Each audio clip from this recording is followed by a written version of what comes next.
Hey everyone, so real quick, this is a full interview with Jon Prosser, who is one of the prominent leakers for Apple news and rumors. This is actually an extended cut. This is the full interview from the John Rettinger YouTube channel, which that video will link down below, but there is a lot of interesting stuff in this, so hope you enjoy.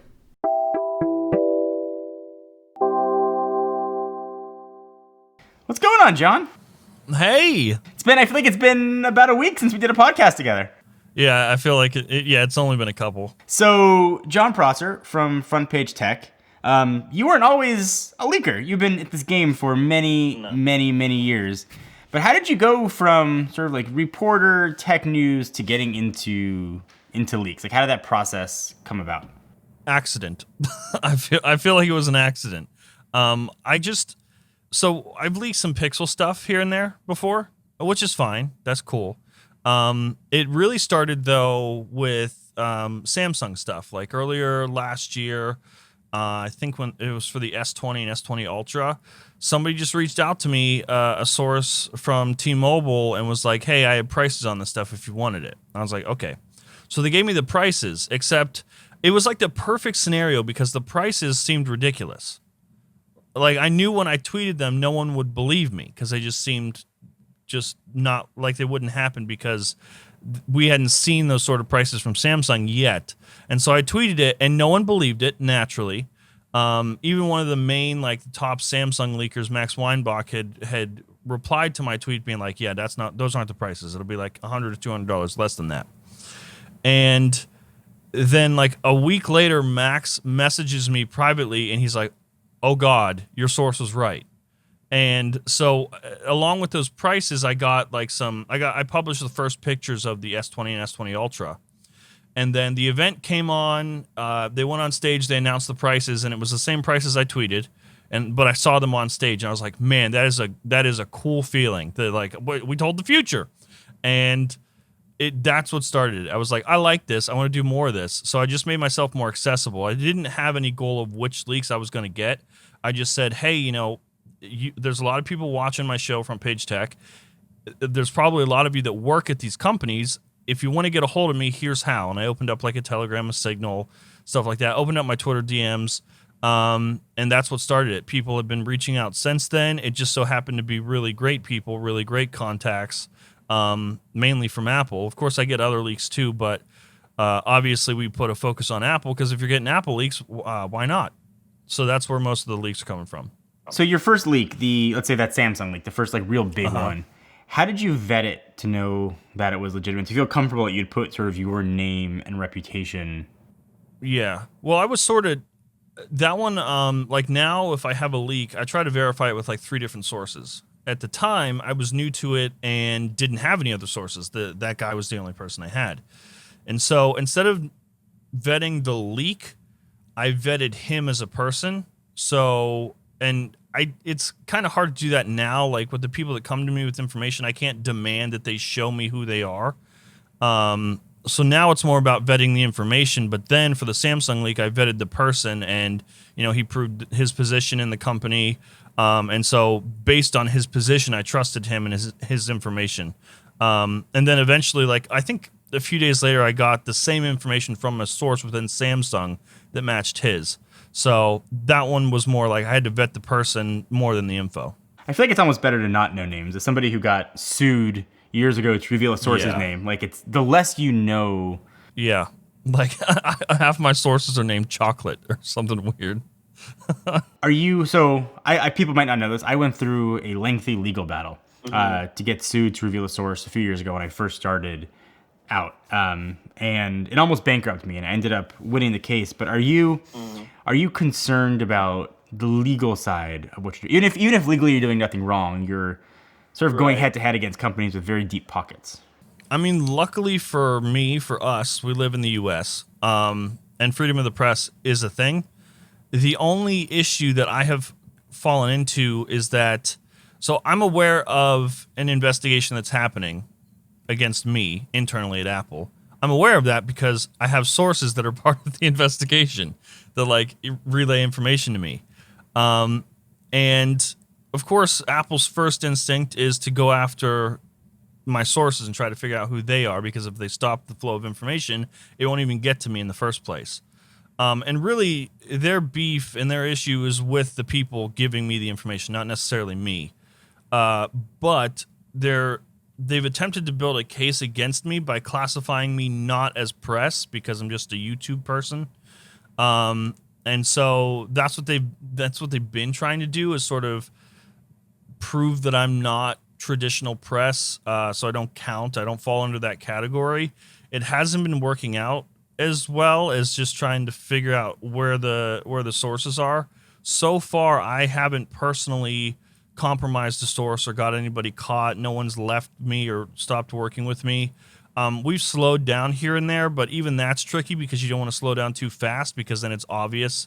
Like if Apple's paying attention to all the people and somebody just stops giving out information, it's kind of that's sort of a dead giveaway. So it's kind of a fine dance between Apple and I, between me trying not to get my people caught and them trying to catch the people. Can you tell me more about the investigation that's going on, or what you know about it? Yeah. Well, so there's a global security team that tries to track down this information. And this is Apple internally? Yeah. So there's a few ways that they try to do that. One is sort of the obvious, like give out some false information and see if it gets out. But that's kind of hard to do with me because, like I said, I verify. If I get one piece of information, I talk to multiple sources before I'm ever comfortable with tweeting it. And I think that's because I know a lot of leakers, like they're cool with tweeting some stuff that they're not entirely confident in. Yeah. With me, because I'm like early on with my track record, I'm scared of doing that.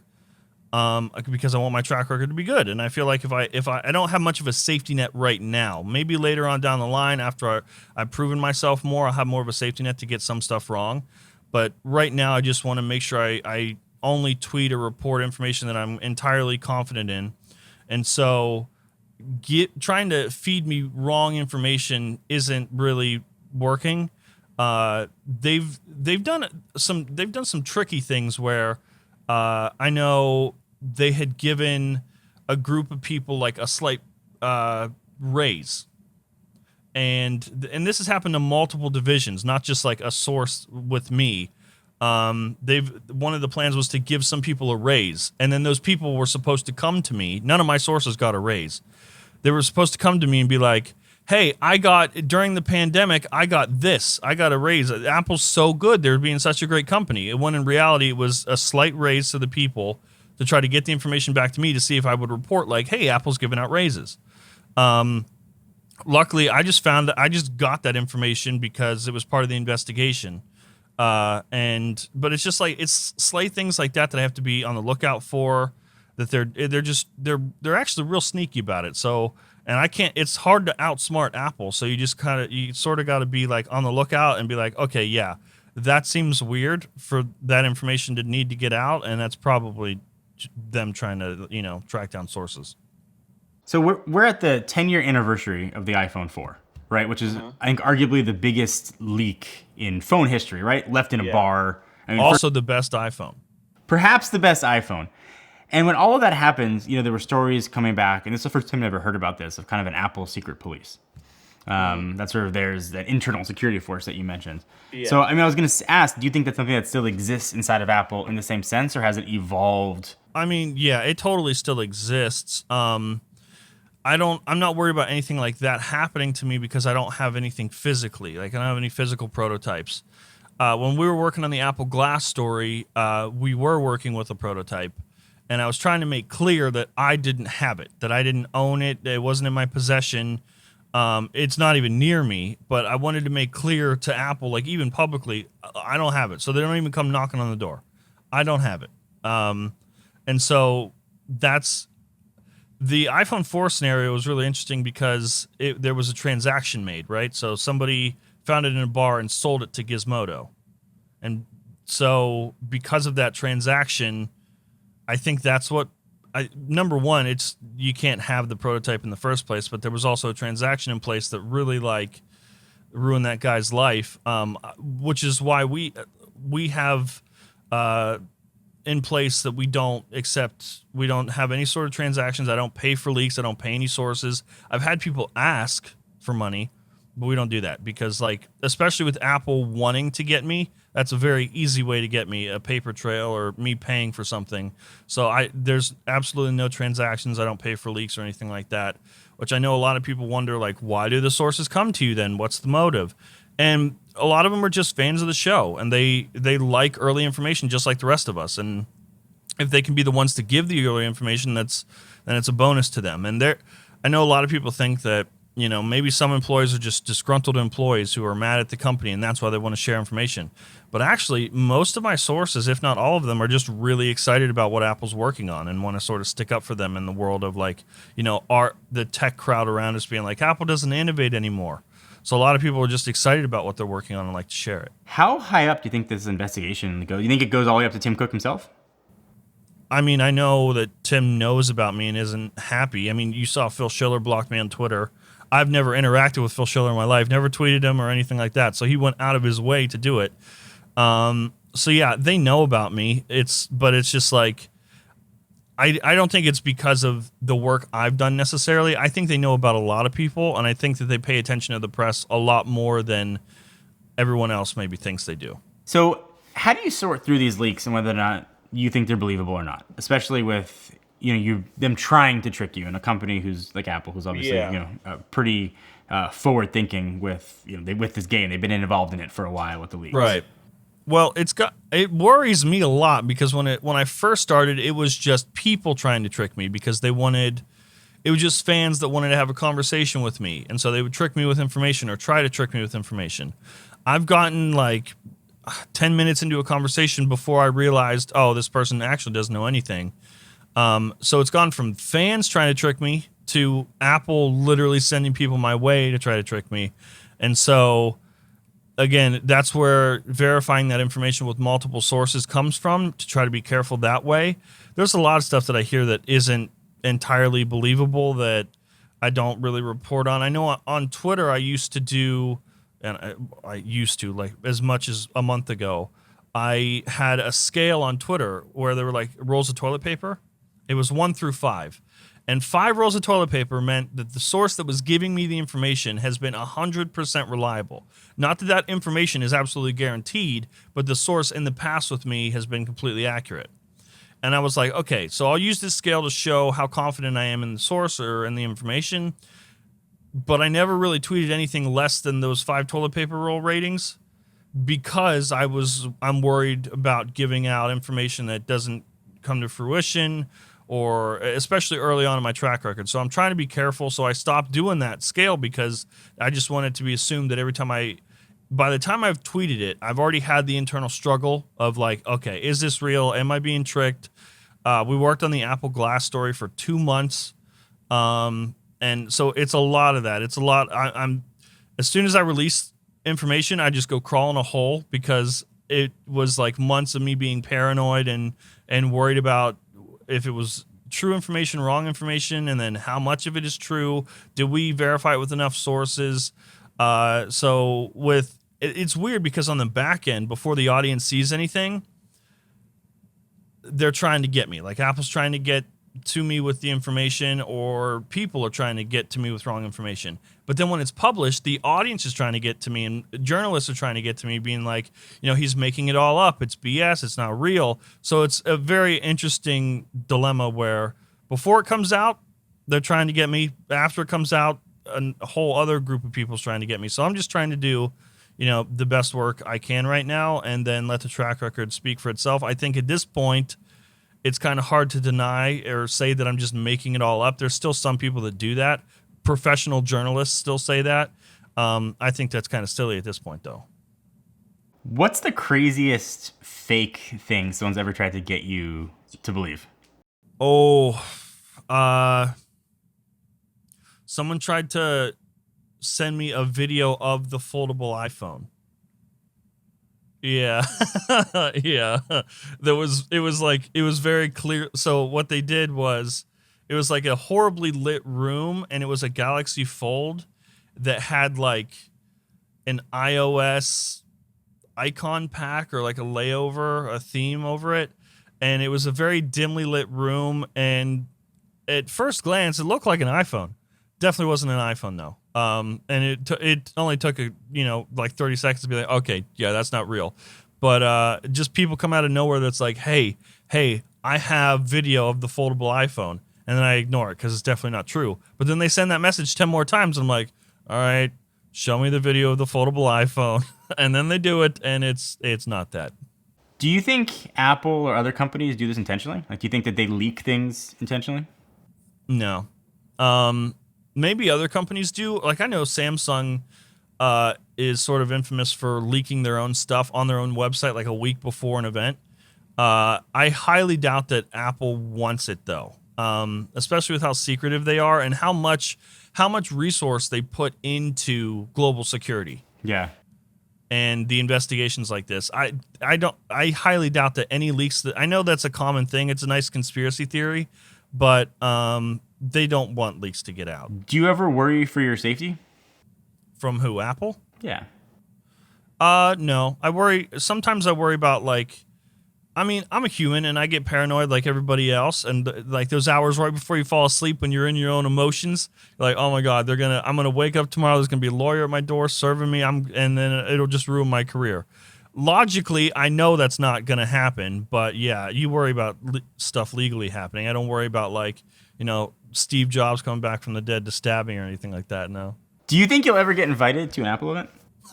No, absolutely not. Never. Has there been anything that you've leaked that you regret sharing? Like you're like, it just wasn't worth it. It was right, but it wasn't worth it. Couple things. One, I posted a keynote, and it was up for maybe 10 minutes on Twitter. I posted a keynote of the iPad Pro 2020 that shouldn't have been shared. It was internal. It's made for internal use only, and it's very clear, and it's stuff that you could have seen for yourself on the website. And I tweeted, I have all of them, a bunch of keynotes for that were supposed to be part of the March event, and then there's keynotes that are internal only for sales associates. And I posted that, and that was dumb and shouldn't have. I put that down because I actually got a cease and desist for that one from Apple themselves, minutes after I tweeted it. And that was silly and dumb and didn't need to be posted. And I was cocky about that and shouldn't have been. But there's another thing. My Apple is phasing out Beats tweet. You remember that one? I regret that one, not because it's wrong. It's right. But I regret that one because of how many times I've had to explain what I mean by that. When I thought it was clear enough in following tweets. Number one, like a half hour maybe after I posted that, 9 to 5 Mac put out their own article just discrediting it, saying, Apple has no plans to do that. And an Apple executive, I forget who, themselves has said, Beats isn't going anywhere. Executive talk. I'm 110% confident that the information I have on that is correct. I can't say why because it gives away the source.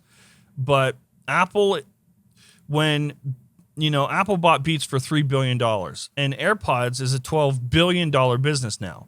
And when they bought Beats, AirPods weren't a thing. And even when they did announce AirPods and release them, they didn't know how successful they were going to be.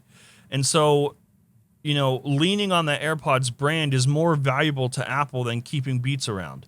And we can see them replicating the Beats lineup with AirPods. So we have, regular AirPods, AirPods Pro. We're getting the over-ear headphones, and we're getting AirPods X later this year, which are like the sports sort of running headphones from Apple. And so once this lineup is replicated, we're going to start to see Beats being phased out in favor of AirPods. Now, a lot of people are still questioning me. Either they don't believe it's going to happen, or they're like, hey, I was thinking about buying this from Beats. Should I get it, or does it matter anymore? And it's just constantly explaining what phasing out a product line means. This is a long-term, down the road, years from now thing, not hey, you shouldn't buy Beats right now because they're going to be gone. Buy your Beats right now, especially if they're making new Beats and selling them. Keep doing that. There's a lot of leaks that I have that are so far down the line where I'm like, it's not even worth reporting on because either it's too far away, and so to be proven right, I like instant gratification. And if it's too far away, then I don't get that gratification. And also, if it's too far away, people won't believe me, and I got to wait too long for them to see that I wasn't lying. And this is one of those things where it's just like, for me, it really wasn't worth it. So one of the things that comes with being more well-known and higher profile is people like to invent beef, right? So this is the question most people wanted me to ask you was, oh, no. How did you feel about the article comparing and saying that you are the new Mark Gurman, really out of nowhere for no apparent reason? So I was not given a heads up on that at all. Nobody asked me. Nobody talked to me, which is funny because it was Call to Mac, right? Yes. I was on their podcast like a week before that. And nobody, I don't know if they were planning on that article already, but either way, the point is they had made contact with me because I was on their podcast. But no one shot me a message and be like, hey, we're about to drop this article. It was such an interesting thing where I woke up one day and that was just my life. I just had to deal with that where, people either comparing me to Mark Gurman or tweeting me and Mark like there's some sort of beef between us. There's no beef between Mark Gurman and I. I don't know how Mark looks at it or how other leakers look at it. I don't look at this as a competition at all. I mean, I'm doing something completely different. I'm not writing or reporting for Bloomberg. I have a YouTube show that my main priority is making you laugh and entertainment. It's a bonus that I have all this early information that I can give you and incorporate in that show. I don't feel like I'm competing with anybody, but people are going to write whatever they want and say whatever they want. And if they want to compare me to Mark Gurman, I mean, cool, I guess, but there's no personal beef between him and I. It just made me laugh. I've known Mark for years, and I've known you now for years. Knowing both you guys, I'm like, I figured that was the last thing either of you wanted to be involved with, or for anything to be invented. Mark is amazing at what he does. You're amazing at what you do. It just kind of made me laugh. There was no warning there. Is there anything else that you want to share about the life of a leaker or anything else? It's a lot more stressful than I thought. I don't know if I said this publicly before, but during the first big thing that I needed to land was the iPhone SE date, because no one had, for a surprise press release, people have been like, new Apple products this month or this week, but no one has been almost like, the month prior been saying, this is the date that this surprise press release is going to come out, and then it happened. Not just the date, but I also released the exact time that it was dropping, which was a weird time. It was like 11 Eastern Standard Time, which they never released anything then. And that was my first. It was really exciting up into almost the day that it was happening. And then it was like a whole new level of stress because I have been doing this. A lot of people assume that I'm making this up and that, this is just for my short 15 minutes of fame, without realizing that I have been doing this, the same thing you've been watching, for like 8 years. And it'd be really dumb for me to throw it all away for some fake Apple leaks, 8 years later. But this is one of those things where I knew I wasn't making it up. I was confident in the information, but when the day came, I was losing my mind. And there were some people behind the scenes, Mark Gurman included, being like, hey man, hope you're right about this date because it only takes one wrong leak to ruin a reputation, and just teasing me. And I remember I reached out to Rene Ritchie and was like talking to him and to see if he had any advice, because he used to leak stuff. And he was like, I can't give you any advice because this is exactly why I stopped leaking, because it's just too stressful. So if that, I know that I play a character online, on the show and on Twitter, but really behind the scenes, it's insanely stressful. One of the most stressful things ever. That the 15th, April 15th, was the day the SE came out, was the most stressful day of my career. I was confident it was coming out, but products usually come out at like 8 or 9 a.m. and there was nothing. And every hour that went by, I was like, I'm screwed. This is bad. Until one of the sources reached out and was like, hey, Tim Cook is on the phone right now doing a press briefing because the press is like writing their articles for the SE that's about to drop at 11. And that was insane. Like having to race Tim Cook. And as soon as he hung up the phone, I didn't want to tweet anything until he was off the phone. And as soon as he hung up the phone, that's when I tweeted, "Sorry, Tim," and started tweeting all the information about the SE coming out.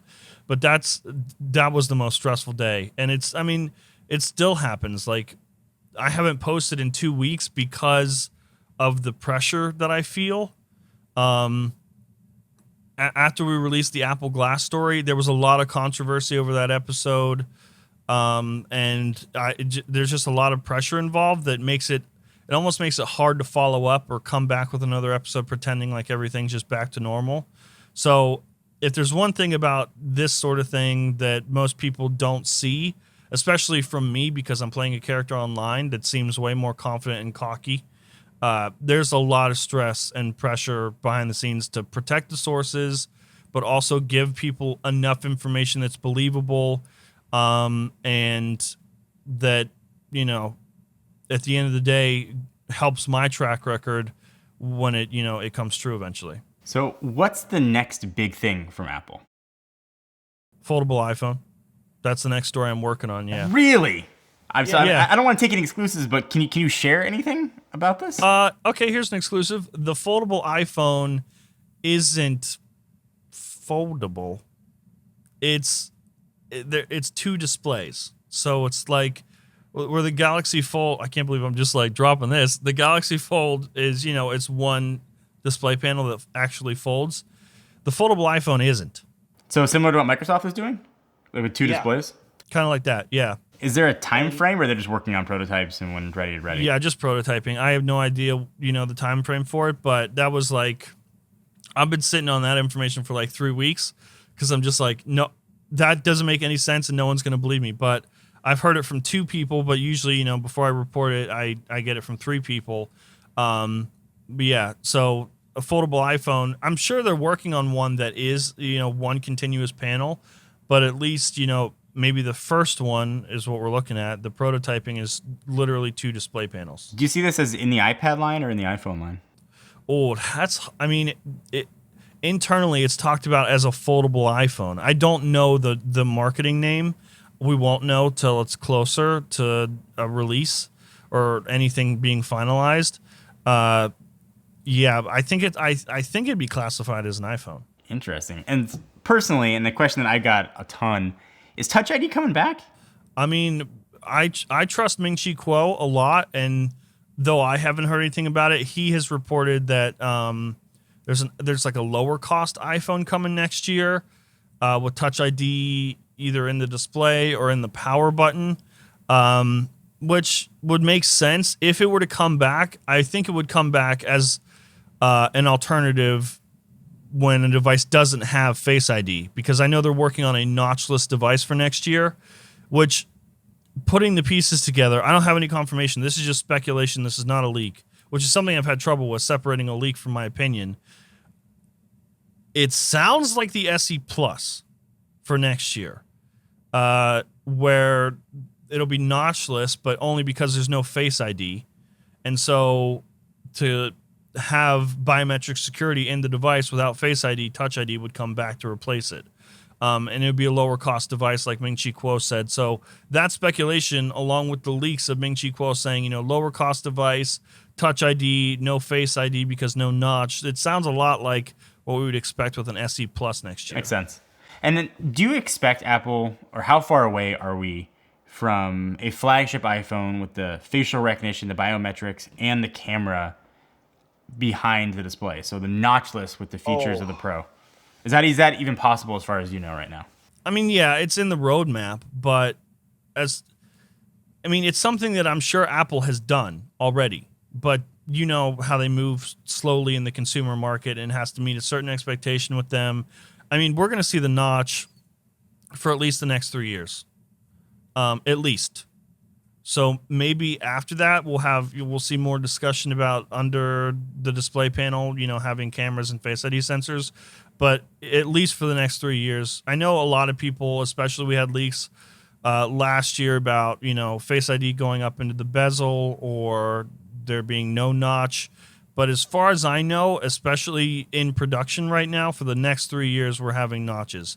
I feel like this is common sense, but no, Apple doesn't start from scratch. Like, okay, this iPhone came out, now let's start working on the new iPhone. they've got the iPhone 14 in production too. Not in mass production, but they're working on phones, years down the line, and that's how it's always been. I believe Steve Jobs worked on the iPhone 5. 5, yeah. Yeah, so it's like there's stuff years in advance that is in the pipeline, and at least for the next 3 we're going to see the notch. So what happens first? USB Type-C on an iPhone or portless with Smart Connector? Portless. How far? How far off? Next year. On a lower end iPhone or on a top tier? I'm not sure. I would assume a top tier. I just know that one wireless portless iPhone is planned for next year. And I before I started leaking stuff, I always said Apple will go portless before they ever go USB-C. It just doesn't make sense for them. It doesn't with the iPads. It makes sense to add USB-C to add functionality for that device, for those demographics. For the iPhone and the iPhone's demographic, it makes no sense to go USB-C, especially when they make so much money on Lightning. So just keep it around until you go portless. And the plan is portless, and it makes no sense to go, from Lightning to portless and shove USB-C in there for like a year or 2. So just keep Lightning around, stick it there until you're ready to go portless. Next year, we're going to have at least one. And from what I'm told, a smart connector on the phone, which will just be in the place that the Lightning port is now, is just there as sort of a transition, just a bridge to get everyone used to wireless. Instead of shipping, they're not going to ship phones with a wireless charger in the box.